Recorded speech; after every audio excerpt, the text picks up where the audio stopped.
A millionaire doctor looks at the operating table and freezes. The patient in front of him is his wife. The heart monitor spikes. He picks up the scalpel with trembling hands and makes the first incision. What he finds inside her body will completely destroy everything he believed about his marriage. A deadly secret she hid for years was about to come to light in the most brutal way possible. You're going to discover in this story how a successful surgeon had to operate on his own wife in an emergency, the deadly secret he found during the surgery, the shocking truth she hid throughout their entire relationship, and how this discovery changed his life forever. Stay until the end because every detail of this story will leave you speechless. Dr. Richard Hayes had everything. At 42 years old, he was one of the most respected cardiovascular surgeons in Boston. His mansion in Beacon Hill was worth $8 million. His Porsche was always parked in the climate-controlled garage. His bank accounts had 7 figures, but none of that mattered at that moment. It was 3 in the morning on a Tuesday in November when his phone rang. The hospital. Emergency. Severe car accident. The victim was his wife, Jennifer. Richard drove at high speed through the empty streets of Boston. He had been a doctor for 18 years. He had seen everything. He had operated on hundreds of critical patients. But he never imagined that one day he would have to face his own wife on the operating table. When he arrived at Valentim Hospital, the scene was chaotic. Jennifer had been hit by a drunk driver on Commonwealth Avenue. The impact was brutal. Severe abdominal trauma, internal bleeding. She was losing blood too fast. The doctor on call was young, inexperienced. He looked at Richard and said the words no husband wants to hear. She has minutes, maybe less. We need to operate now or she dies. Richard didn't think twice. He was the best surgeon in that hospital. If anyone could save Jennifer, it was him. He put on the coat, washed his hands, entered the operating room. The entire team looked at him with that expression of doubt. "Are you sure? Can you do this?" He just nodded. There was no choice. Jennifer was unconscious. Her face was pale, covered with small cuts from the shattered glass. Richard took a deep breath. He had to separate the doctor from the husband. He had to focus only on saving that life. The anesthesiologist confirmed she was stable enough to begin. Richard picked up the scalpel. His hands were steady now. He made the abdominal incision. Blood spurted immediately. The team began suctioning. He went opening layer by layer, skin, fat, muscle, peritoneum. Her abdomen was full of blood. Richard worked fast. He identified the bleeding point. An important vessel had ruptured with the impact. He clamped, sutured, controlled the hemorrhage. Up to that point, everything was going as expected for a trauma surgery. But then he saw something that shouldn't be there. In the upper corner of the abdomen, near the liver, there was a mass, a tissue that didn't look normal. Richard frowned behind the surgical mask. He asked the scrub nurse to bring more light to that area. What he saw made him stop for 3 full seconds. 3 seconds that felt like an eternity in that operating room. There were internal scars, old surgical scars. Very well done, almost imperceptible, but they were there. Jennifer had been operated on before, a complex abdominal surgery, and she had never told Richard anything about it. In 10 years of marriage, she never mentioned a single word about having gone through surgery. Richard felt his heart race. He looked at the monitor. Jennifer was stable. The bleeding was controlled. But that discovery had opened a door he didn't know existed. Why would Jennifer hide a surgery from him? He was a doctor. She knew medical information was crucial. She knew that a surgical history could completely change the approach of any future treatment, but she chose to hide it. The question was, why? He continued the surgery. He checked each organ meticulously. Liver, spleen, intestines, stomach. Everything seemed functional now that the hemorrhage was controlled. But those scars continued there, silently screaming a truth that Richard didn't know. He finished the procedure. He closed the abdominal cavity layer by layer, sutured the skin. The surgery was a success from a technical standpoint. Jennifer would survive. But the millionaire doctor knew that as soon as she woke up, he would have to ask questions he might not want to hear the answers to. Have you ever discovered something about someone you love that completely changed your perception of that person? Leave in the comments how you reacted. 3 days later, Jennifer woke up in the intensive care unit. She was weak, but conscious. Richard was by her bedside. He had spent 72 hours practically without sleep. He held her hand. Jennifer smiled weakly. "You saved me," she whispered. Richard just looked into her eyes, those blue eyes he had known for 10 years, or thought he knew. He went straight to the point. "I found scars during the surgery. You were operated on before. Why did you never tell me?" Jennifer's smile disappeared. She looked away. Richard saw something he rarely saw in his wife: fear, genuine fear. She was silent for almost a full minute. Then, with a weak and trembling voice, she began to speak. What she revealed in that hospital room would change everything. Jennifer had grown up in a poor family in rural Ohio. At 17, she got pregnant. The father of the child was a high school boyfriend who disappeared when he found out about the pregnancy. Jennifer was alone, without support, without money. She had the baby, a girl. But Jennifer had no conditions to raise a child. She could barely support herself. She made the hardest decision of her life. She gave her daughter up for adoption, but there were complications during childbirth. Severe postpartum hemorrhage. Jennifer needed emergency surgery, a hysterectomy. At 17 years old, she completely lost the ability to have children. And along with that, she lost the only daughter she would ever have. Richard listened to everything in complete silence. His mind was processing every word. Jennifer had a daughter she gave up for adoption, and she could never have more children because of that surgery. He looked at his wife and understood why she had hidden this. She was ashamed. She was afraid he would judge her. She was afraid he wouldn't want to marry a woman who couldn't have children. So she simply erased that part of her life, pretended it never happened. But there was more. Jennifer continued talking. After she recovered from the surgery, she moved to another city, changed her name. She didn't change it legally, but started using her middle name as her first name. She wanted to start from scratch. She wanted to forget the poor and scared girl she had been. She went to Boston, got a job as a secretary, studied at night, improved her life. And when she met Richard at a charity event 7 years later, she had already built a completely new identity. Richard was a millionaire doctor. He came from a traditional Boston family. Jennifer thought he would never be interested in her if he knew the truth. So she lied. Not technically. She just omitted. She omitted the pregnancy, omitted the baby, omitted the surgery, omitted everything. During the 3 years of dating, she diverted the subject whenever the topic of children came up. She said she wanted to wait. She said she was focused on her career. And Richard, in love, never pushed. They got married. Jennifer thought she could keep the secret forever.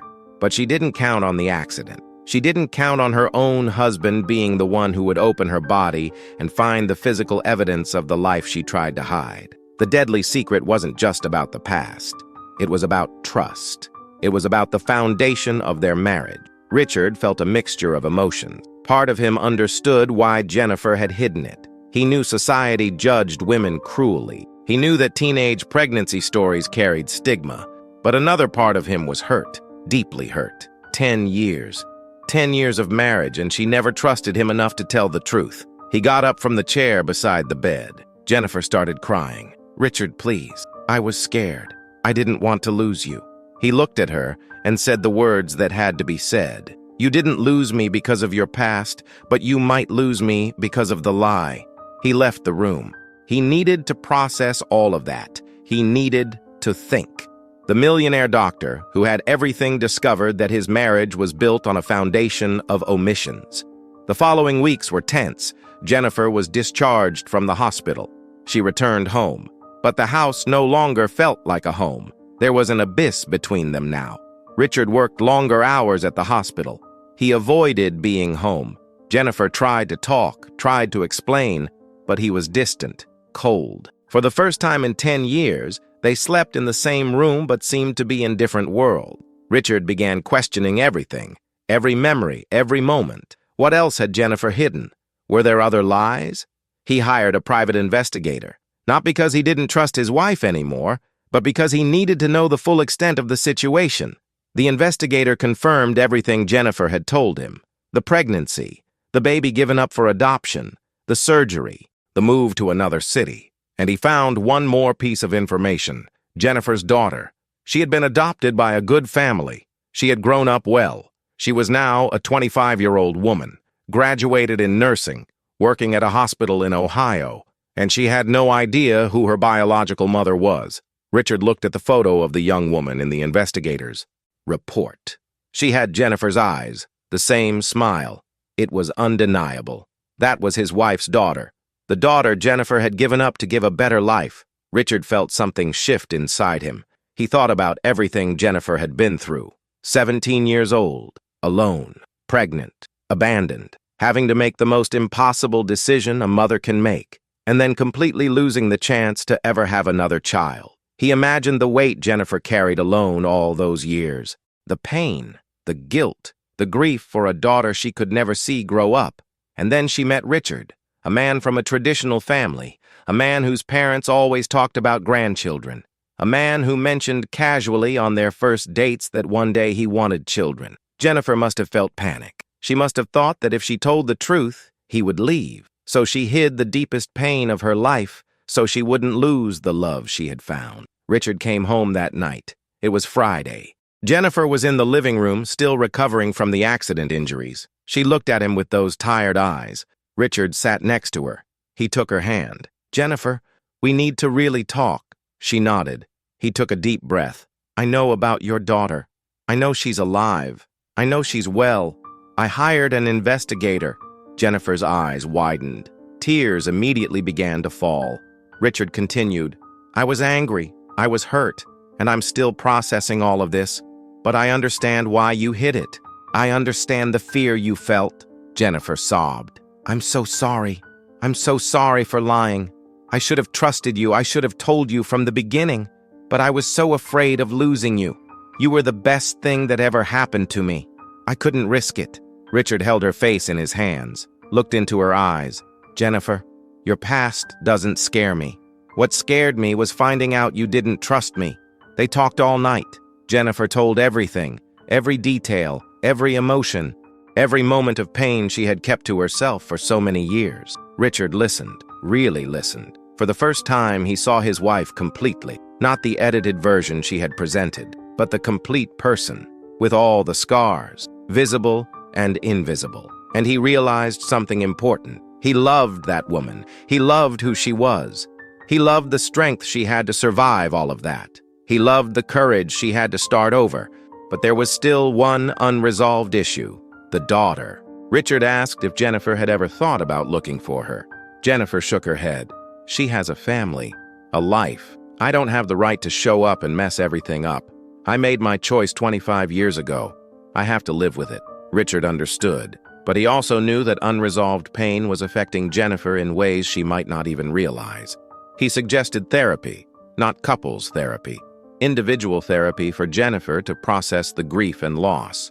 Jennifer agreed. She started seeing a therapist specialized in adoption grief. Session after session, Jennifer deconstructed the walls she had built around that pain. She allowed the pain to surface. She cried. She screamed. She processed. And slowly, very slowly, she began to heal. Richard also did his part. He went to individual therapy to process the breach of trust. And then they started couples therapy. Rebuilding a marriage after a deadly secret is revealed wasn't easy. It required work. It required vulnerability. It required forgiveness. 6 months after the accident, Richard and Jennifer were in a different place. It wasn't the same marriage as before. It was something new, something deeper, built on truth this time. One night, Richard brought up a delicate subject. "Jennifer," I was thinking, "what if we tried to find your daughter? Not to invade her life, but just so you know she's okay. Maybe leave a letter explaining. Leave the choice in her hands. If she wants to meet you, the door is open. If she doesn't, you'll respect that." Jennifer was silent for a long time. The idea was terrifying and tempting at the same time. What if her daughter hated her? What if she rejected her? Richard held her hand. "Whatever the answer is, we'll face it together." Jennifer finally agreed. She wrote a letter, an honest letter explaining everything. Explaining the circumstances, explaining the decision, explaining that she never forgot, that she always wondered if she was okay, that she always loved, even from afar. The letter ended by saying she didn't expect anything, but if she ever wanted to talk, Jennifer would be there. Richard used the investigator to find a safe way to get the letter to the young woman. Through the adoption agency, following all legal protocols, the letter was delivered. And then came the hardest part: waiting. Jennifer didn't know if she would get a response. She didn't know if her daughter would even read the letter. 2 weeks passed. Nothing. 3 weeks. Nothing. Jennifer began making peace with the possibility that she would never get an answer. And that was okay. She had done her part. She had been honest. The rest wasn't in her hands. But then, in the 4th week, an email arrived. The investigator had set up a neutral email address for possible contact. Jennifer saw the notification on her phone. Hands trembling, she opened it. The message was short. "I received your letter. I need time to process everything. But thank you for being honest. I'll think about whether I want to meet you. Please give me space now." Jennifer read and reread the message about 20 times. It wasn't a rejection, but it also wasn't a yes. It was a door left ajar. And for now, that was enough. Richard hugged Jennifer when she showed him the email. She cried, but this time they were tears of relief, of hope. She had spent 25 years punishing herself, 25 years carrying guilt alone, 25 years hiding the greatest pain of her life. But now the truth was exposed. Her husband knew, her daughter knew, and she no longer had to carry that weight alone. The deadly secret that could have destroyed their marriage ended up being what made them stronger. 2 more months passed. Jennifer respected the request for space. She didn't try to contact again. She focused on her therapy, focused on the marriage, focused on forgiving herself. And then, on a spring afternoon, another email arrived. This one was different, longer. Jennifer's daughter, whose name was Sarah, had written about her life, about her adoptive parents who loved and raised her well, about her profession as a nurse, and about how Jennifer's letter had answered questions she had her whole life. Sarah wrote that she always knew she was adopted. Her parents never hid it, but she always wondered about the woman who had her, always wondered if she was abandoned or loved. Jennifer's letter answered that. She was loved, so loved that a 17-year-old girl made the most painful decision possible to give her a better life. Sarah ended the email saying she would like to meet Jennifer, not to replace the mother who raised her, but to understand where she came from, to close a cycle. Jennifer cried reading that email. Richard was beside her. They scheduled a meeting, a coffee shop on neutral ground, Cleveland, Ohio, halfway between Boston and where Sarah lived. Jennifer was more nervous than at any other moment in her life, more nervous than on her wedding day, more nervous than when she woke up in the hospital after the accident. Richard went with her. He held her hand during the entire flight. When they arrived at the coffee shop, Sarah was already there. Jennifer recognized her immediately, even after 25 years. Even though she was just a baby the last time she saw her, she recognized her. Sarah stood up. They stood facing each other for a few seconds.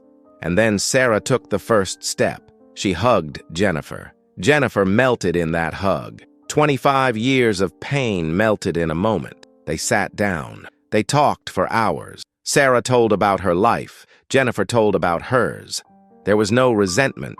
There was no anger. There were just 2 women trying to understand their stories. Sarah looked at Richard at one point and said something that touched him deeply. "Thank you for taking care of her. Thank you for helping her find me. Jennifer needed this, and so did I." Richard just nodded.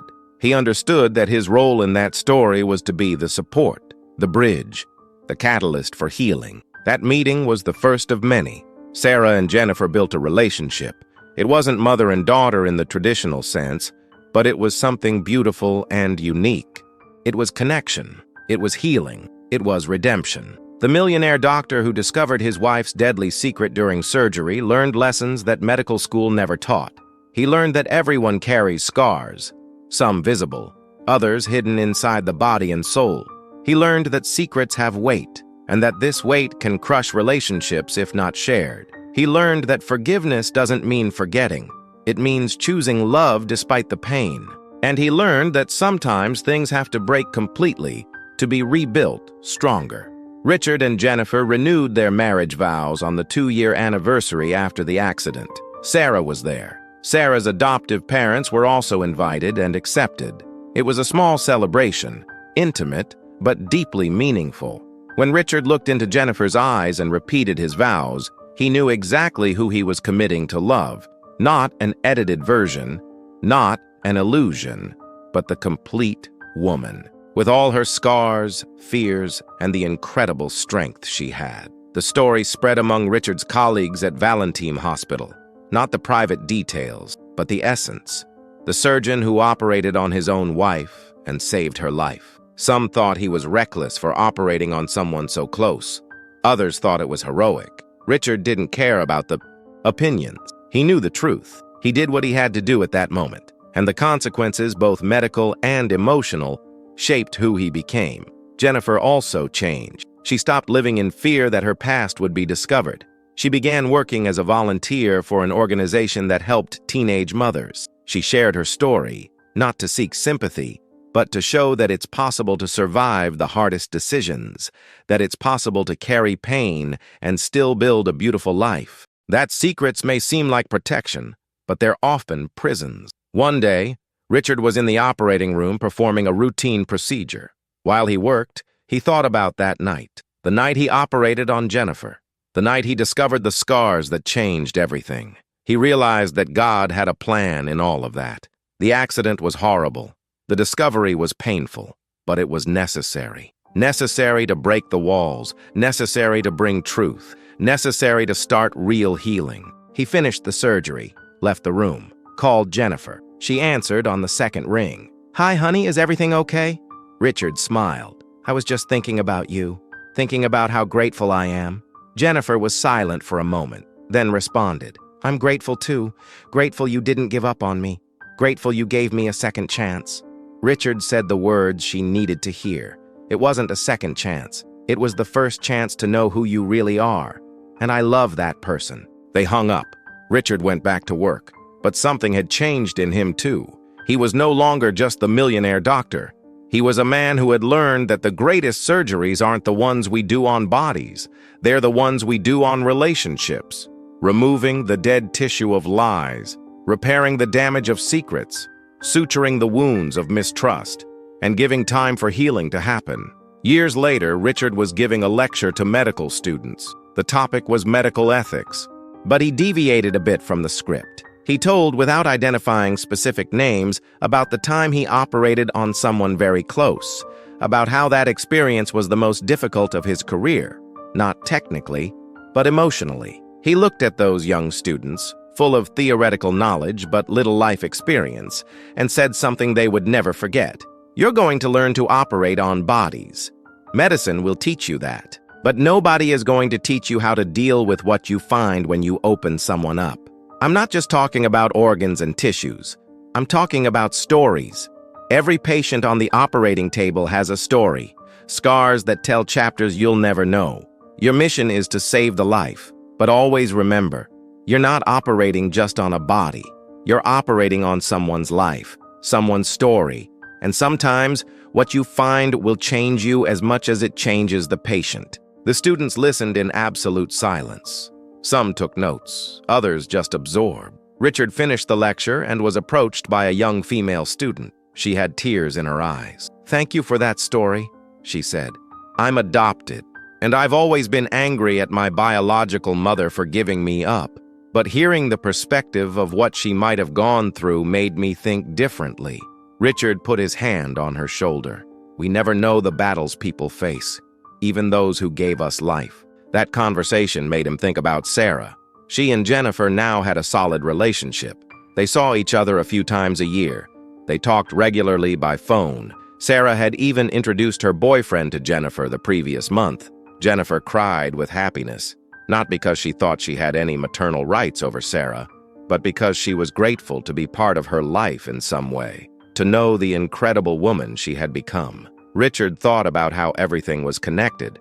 The accident, the surgery, the discovery, the pain, the healing, the reunion. If any part of that puzzle was missing, the final picture would be different. And he understood that sometimes God uses the most painful situations to bring the greatest transformations. Not because God causes pain, but because God can use even our worst pain for purposes greater than we understand. Jennifer was home when Richard returned from the lecture that night. She had prepared dinner. They ate together whenever possible now. Quality time was a priority. During dinner, Jennifer mentioned that Sarah had called. "She's pregnant." Richard almost dropped his fork. "Really?" Jennifer nodded, smiling. 3 months. She wanted us to be the first to know after her parents. Richard saw tears forming in Jennifer's eyes. Happy tears this time. "I'm going to be a grandmother. Technically, biologically." Richard stood and hugged his wife. "Yes, you are." That moment was full of meaning. Jennifer, who could never have more biological children, would now have the chance to know her biological grandchild. Life had come full circle. What began with loss and pain was now generating new life and hope. Richard held Jennifer's face, looked into her eyes. Those eyes he now knew completely. All the layers, all the pain, all the strength. "God is good," he said. Jennifer agreed. "Even when we don't understand, even when it hurts. He's working." The baby was born 8 months later, a boy. Sarah asked Jennifer to be in the hospital waiting room. When the nurse brought the baby for Jennifer to hold for the first time, something inside her finally closed.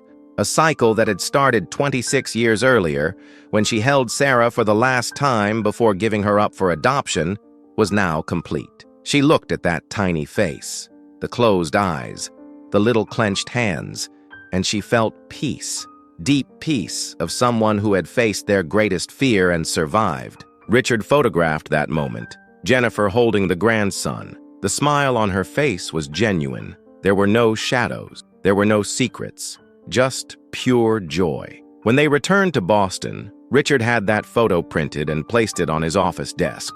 Patients sometimes asked who it was. He just said, "My family," and smiled, because it was true. Family wasn't just blood. It was choice. It was forgiveness. It was love, tested by fire and proven strong. The millionaire doctor who once had everything discovered, he almost lost what really mattered. Not the money, not the mansion, not the status, but the true connection with the person he loved. That deadly secret Jennifer hid for so long almost killed their marriage. But it also gave them the opportunity to build something stronger, something based on absolute truth, on vulnerability, on complete acceptance. Jennifer often reflected on that November night, the accident that almost took her life. She knew she could have died. The doctors said if Richard hadn't operated, she wouldn't have survived. But beyond saving her physical life, that moment saved her emotional life too. It forced the truth out. It forced healing to begin. It was painful. It was terrifying. But it was necessary. And she was grateful. Grateful for every part of that journey, even the difficult parts. They continued couples therapy for 2 more years, even after everything was fine, because they understood that maintenance is important. Relationships are like bodies. They need regular checkups. They need constant care, not just when something is visibly broken, but as prevention, as strengthening. The therapist once said something that stayed with them. Secrets are like tumors, small at first, but they grow in the dark. And the longer they stay hidden, the more damage they cause. The only cure is bringing them to light. Richard shared that analogy with colleagues. Some opened up to him about their own marriages, about secrets they were keeping, about fears they had of being vulnerable. Richard always said the same thing. Vulnerability seems like weakness, but it's the greatest strength that exists. It's having the courage to be completely known and trust you'll still be loved. Some listened, some ignored, but Richard had planted seed, and he trusted that God would grow what needed to grow. Jennifer also became a voice for women who went through similar situations. She spoke at support groups, shared her story. Many women approached her afterward, crying, saying they felt seen for the first time, that they had carried shame alone for decades, that they thought they were the only ones. Jennifer hugged each one, said the words she herself needed to hear. "You're not alone. Your pain is valid. Your choice was brave, and you deserve to forgive yourself." Jennifer's work helped dozens of women. Some reunited with children given up for adoption. Others didn't, but all found some level of peace by sharing their stories, by taking the secret out of the dark and bringing it to light. Richard watched Jennifer do this work with immense pride. The woman he married was strong, but the woman she became after facing her greatest pain was extraordinary. Once, in an interview for a podcast about adoption, Jennifer was asked what advice she would give to someone keeping a painful secret. She thought for a moment, then responded, "Understand that hiding hurts more than revealing. Hiding is a prison you build yourself. Revealing can be terrifying. The person might react badly, but at least you're free. Free from the weight of pretending. Free from the energy you spend maintaining the facade. And if the person truly loves you, the truth won't push them away. It will bring them closer." Richard was listening to that interview from the car, coming back from the hospital. He had to pull over because his eyes filled with tears. He called Jennifer immediately. "I just heard your interview. I'm so proud of you. Proud of the woman you are. Proud of the courage you have. I love you." Jennifer, on the other side of the line, also cried. "I wouldn't be this person without you. Without your forgiveness. Without your patience. You gave me space to heal, and I'm eternally grateful." They hung up, and Richard continued driving. He thought about everything that had happened, how their lives had completely changed, how one moment in the operating room had altered the trajectory of everything. He thought about the medical students he had taught, the lives he had touched, the surgeries he had performed, but nothing compared to saving Jennifer that night. Not just physically, but saving her from a life of hiding, of pretending, of carrying pain alone. The mansion in Beacon Hill worth $8 million was still there. The Porsche was still in the garage. The bank accounts still had 7 figures. But Richard now understood that none of that defined real wealth. Real wealth was having someone who knows you completely and still chooses to stay. It was having peace in your own home. It was sleeping next to someone with no masks between you. That was wealth money could never buy. Jennifer started writing a book about her experience, not for fame, but because the therapist suggested it as part of healing. Writing is processing. It's organizing internal chaos into narrative that makes sense. Jennifer wrote for months. Each chapter was painful.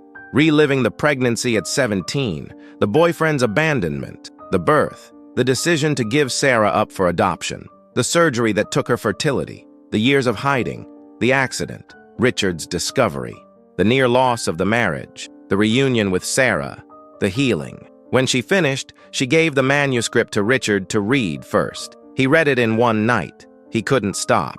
When he finished, he went to Jennifer, who was sleeping, and simply hugged her. She woke up. "What's wrong?" he whispered. "Thank you for trusting your story to me, for me, with me." Jennifer understood, hugged back. They stayed like that for a long time, just holding each other, grateful they were still together, grateful they had survived the storm. The book was published by a small publisher specialized in memoirs. It wasn't a bestseller, but it reached the people who needed it. Reviews started appearing online, women thanking for sharing, men saying it helped understand their wives, adoptive parents expressing gratitude for the perspective, and some adopted children saying they finally understood they were loved, not abandoned. Sarah wrote the foreword for the book. In it, she shared her perspective, how she grew up loved by wonderful parents, how she always knew she was adopted, how Jennifer's letter answered lifelong questions, how their relationship now was a blessing, and how she was grateful Jennifer had the courage to make the difficult decision 26 years earlier. That foreword made Jennifer cry every time she read it. It was the validation she didn't know she needed. The millionaire doctor and his wife now traveled together whenever possible. They had learned that time is the most precious resource. Not money, time. Time together. Time building memories. Time really talking. They went to Italy, to Greece, to Japan. In each place, they walked hand in hand, talked about everything, laughed, sometimes cried, remembering what they almost lost. In Santorini, while watching the sunset, Jennifer said something Richard would never forget. "If I could go back and change anything, I wouldn't. All the suffering, all the pain, the secret, the discovery, everything. Because all of it brought us here. And I wouldn't trade who we are now for anything." Richard kissed her forehead. "Me neither." They stayed there until the sun completely disappeared. 2 survivors, 2 imperfect people who chose love above everything. Back in Boston, life continued. Richard still operated. Jennifer still did volunteer work and spoke. Sarah visited with the baby whenever she could. The house that once seemed perfect but empty was now full of real life. Laughter, deep conversations, sometimes arguments because real relationships have conflicts. but always resolution, always communication, always the choice to stay and work through difficulty. One day, Richard was at the hospital when he received a patient in the emergency room. Car accident. Pregnant wife. The husband was desperate. Richard saw himself in that man, saw the panic, the fear of losing someone loved. He put his hand on the man's shoulder. "We're going to do everything we can. Trust me." And he did. Richard operated on the woman, saved her and the baby. When he finished, he found the husband in the waiting room. "They're fine. Both will survive." The man broke down in tears, hugged Richard. "Thank you. Thank you for saving my family." Richard hugged back. He understood that was his mission, not just to perform technically perfect surgeries, but to save families, to give other people the chance he had, the chance for more time, more memories, more love. He left the hospital that night feeling renewed purpose. Jennifer noticed when he got home. "You're different." What happened? Richard told about the patient, about saving the mother and baby, about seeing himself in the desperate husband. Jennifer held his hand. "That's why you do what you do. You save lives, and by doing that, you save entire families." Richard nodded. "And you do the same, just differently. You save women from drowning in their own pain. You both save. It's who you are." The years passed. Richard and Jennifer grew old together. Gray hair, wrinkles that told stories, but still in love, still committed, still grateful. Sarah had more children, 3 in total. Jennifer was the biological grandmother of all, but more importantly, she was a constant presence in their lives, not replacing the grandmother who raised them, but adding love, because love isn't finite. The more you give, the more it grows. Richard eventually retired from active surgery, but he continued teaching. He mentored young surgeons. He shared not just technique, but life wisdom. He always told, vaguely but impactfully, about the time he operated on someone very close, about what he found, about how it changed everything. The young doctors listened attentively. Some understood the depth. Others would only understand years later, when life taught them their own difficult lessons. Jennifer also aged gracefully. Her work with mothers who went through adoption expanded.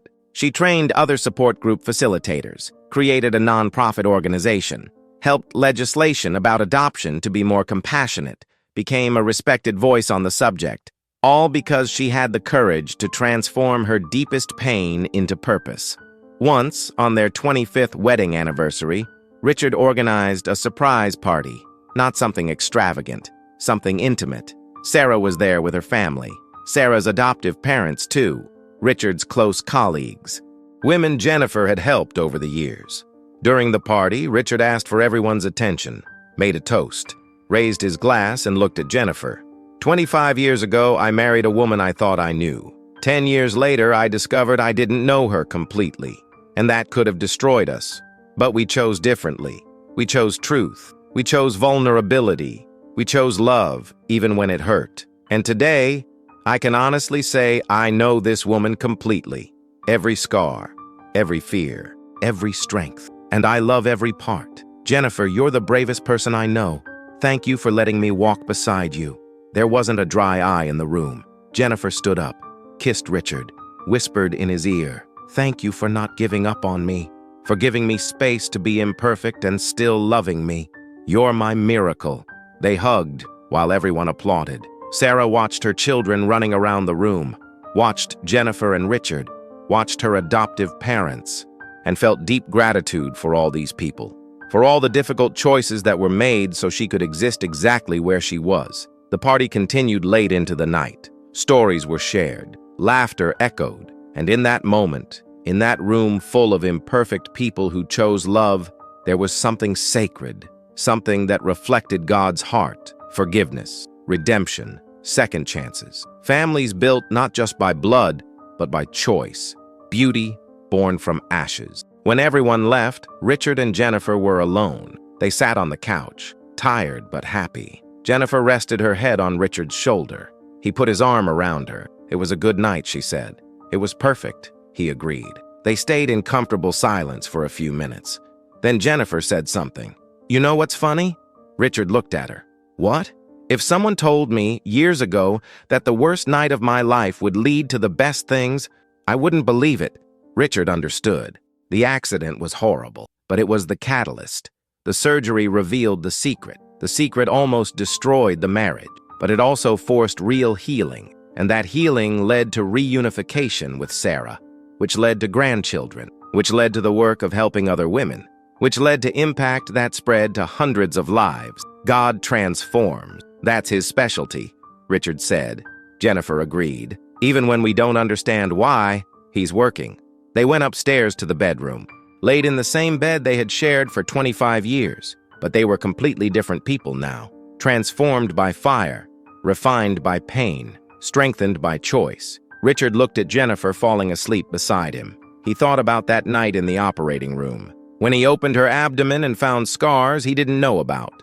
How that moment changed absolutely everything. If someone asked if he would do it differently, the answer would be no.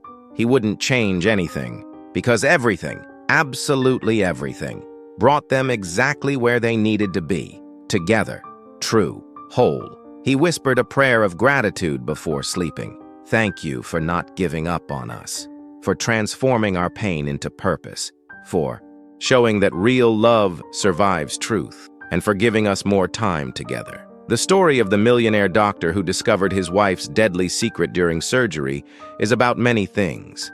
About how secrets poison relationships. About how truth, however painful, is always better than lies.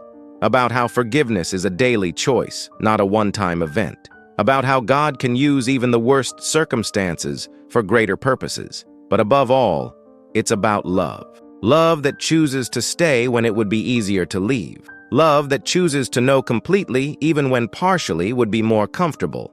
Love that survives, grows, and thrives through the storm. And if you're keeping a secret that's destroying you inside, this story is for you. It's to remind you that hiding seems like protection, but it's prison. That vulnerability seems like weakness, but it's supreme courage. That people who really love you will love you through the truth, not despite it. And that you deserve relationships built on solid foundation of honesty, not quicksand of omissions. If you're on the other side, if you discovered something about someone you love that changed your perception, this story is also for you. To remember that everyone carries pain. That judgment is easy, but empathy is transformative. That you can choose to focus on the lie or on the courage it took to finally reveal. And that some of the strongest relationships are those that survived near destruction. What would you do if you discovered a deadly secret about someone you love? Could you forgive? Leave your opinion in the comments. Richard and Jennifer proved it's possible. Not easy, but possible. With work, with therapy, with honest communication, with repeated forgiveness, with conscious choice of love above hurt, and with faith that God is working even when everything seems broken beyond repair. They didn't just survive, they thrived, and they used their story to help others do the same. That's the power of transforming pain into purpose, of using your scars to heal others, of allowing God to write beauty where there were only ashes. This is the complete story, from the accident to the surgery, from the discovery to the near loss, from the pain to the healing, from the separation to the reunion, from the deadly secret to the love that survived everything.